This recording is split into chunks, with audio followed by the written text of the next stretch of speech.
I'm going to talk briefly about one case of trying, important word, to do development differently from our work at Reboot.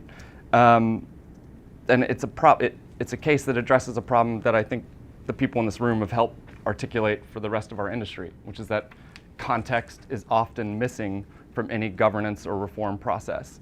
Context, of course, being the people, places, and local systems that define the problem space we're working on. I don't think the issue of whether context is appropriately valued is still a question, right? I think the people in this room have helped argue that to the point where everyone gets it.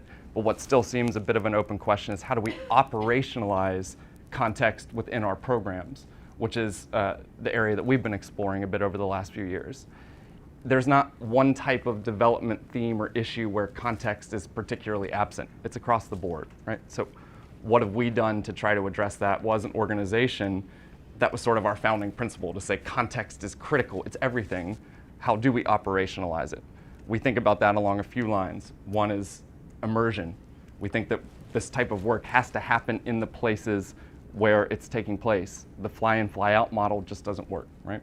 We believe in empathy. This is the idea of human-centered, that every individual along the value chains we're working in, their incentives, their constraints, their capabilities must be well understood and at the forefront of how we're thinking about interventions. Otherwise, we're kind of coming from the wrong direction. And then finally, thinking about the politics, the political environment. Another piece of context that's the meta layer, but again, everyone in this room would respect that must be understood for our interventions to be well targeted. So where have we tried to figure out how to make this work? The case I want to talk about today is from Nigeria, and I'm fortunate to be joined by one of my colleagues from the World Bank who helped supervise our work, Kathy Bain, in the back, so hopefully anything I say, she can be the best ground truther and vetter there is. For those who don't know, very quickly, the development context, Nigeria in 2008, 2009 suffered a severe civilian militancy, resulting in the almost complete shutdown of oil production.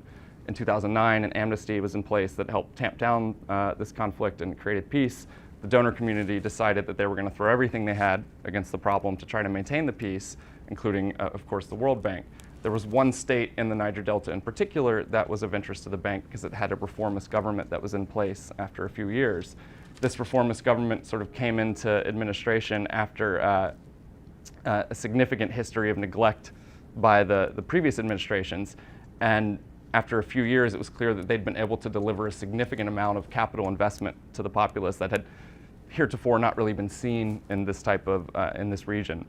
So there was a really amazing group at the bank that saw this as an opportunity for the bank to try to engage with this particular state government differently than they normally have in the past, with a greater emphasis and appreciation on context to drive the bank's interventions.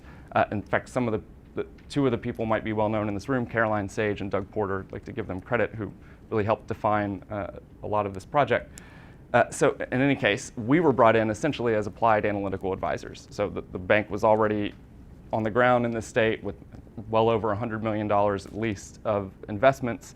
And our job was to try to say, well, how could we think about context, social accountability, these aspects in the way that these interventions are defined? The first place we started was to say, well, let's re-examine the understanding that exists between the bank and the state government. There had been a PEMFAR in 2010 that had done a very effective job of documenting the deficiencies and the lack of capabilities within the state government. But if the bank was going to help this reformist administration cement rapid wins and rapid results, those deficits didn't provide a starting point for reform. They only provided a sort of potentially long-term roadmap of what might be done. And yet, having immersed ourselves on the ground, it was clear that roads had been built, schools had been refurbished. Clearly, this administration had been able to wield and put together certain executive capabilities to create return for the public. How did that happen? We wouldn't get there by examining variance from OECD norms. We would get there by understanding what simply existed on the ground. So we created, with our colleagues at the bank, a new public expenditure analysis methodology. We called it fiscal ethnography. It's not the most artful name in the world, but the goal was to take the very well-established procedures of PFM analysis, typical budget cycle assessments, et cetera, but combine that with a deep and nuanced understanding of the individual actors across the value chain who'd been involved with delivering on this capital spending. So we spent 7 months embedded in the context, spending days on work sites with private contractors, getting to know people at the local banks who'd help finance contract execution, getting relationships across the state government.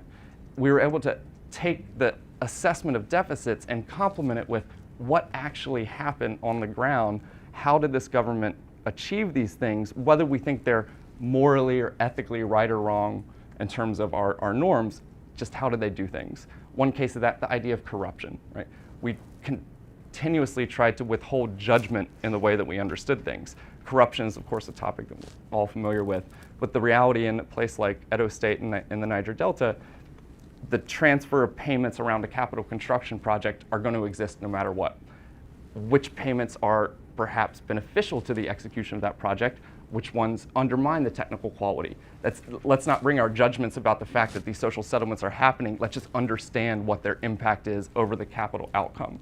Right? So what was the result of all of this? Well, first, we were able to establish, let's say, in PDIA terms, an authorizing environment for the World Bank's interventions in the state that were, I would argue, much more conducive than had been on ground before. There was an arm's length relationship before we'd gotten there where the PEMFAR had informed a lot of the understanding of the bank's approach to the state. And over the course of several months, we were able to create personal networks, personal relationships built on an actual nuanced understanding of the political reality that resulted in the state governor actually trying to offering to extend the bank's mandate in the state, trying to better link the bank's interventions with the state's political agenda. So there was an environment of trust and mutual understanding that was created, as well as a sort of platform for ongoing executive level dialogue, again, based on those facts and understanding. So, of course, there were politics around a project like this, and wrapping up very quickly, I tend to think about the project as having two major sets of politics. One was, of course, the Nigerian electoral environment, but the other was the World Bank's internal politics. Well, at the same time that this project was ongoing, of course, the reorganization was occurring, and there is this much larger dialogue, of which many of you are involved in, about how the bank thinks about doing public financial management assessments. On the first camp, I think we did a good job of establishing the relationships and being in the community long enough to create trust and also build an independent identity for our organization, recognizing that the state government didn't necessarily have the highest levels of trust for the World Bank. So we're able to triangulate effectively. We also had extensive sort of peer review and feedback throughout the project, creating various forums for the different actors to come together. On the World Bank side, I'd say we were a little bit less successful. I'll have to end there.